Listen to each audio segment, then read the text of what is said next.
Pastki qavatdan yevro ta'mirlangan 3 xonali qidirgan mijozlarimiz uchun umumiy yashash maydon 80 metr kvadratdan tashkil topgan yevro ta'mirlangan 8 qavatli elitni lifli domning 3-qavatda joylashgan xonadonimiz sotuvga chiqdi. Asosiy kiraverish qismidan kattagina koridor, prixoj qilish uchun joylarimiz mavjud.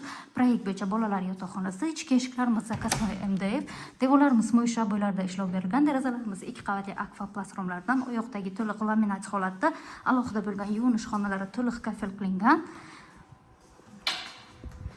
Ideal holatda. Asosiysi domimiz to'liq foydalanishga topshirilgan, kadastr hujjatlarimiz tayyor, kattagina mehmonxona qismimiz, Priti savdo majmuasi qarama-qarshisi, yo'l yoqasidan 2-liniya, maktab bog'cha amanarsa dasturni joyga joylashgan, bolalar yotoqxonasi, kuxnya, gaz va plita vitishka двухконтурный kotellarimiz mavjud, kuxna mebellarimiz qilingan, ochiq balkonimiz yopib olingan. Batafsil ma'lumot kimga qiziqarli bo'layotgan bo'lsa, pastki raqamlarga bog'lanishingiz mumkin.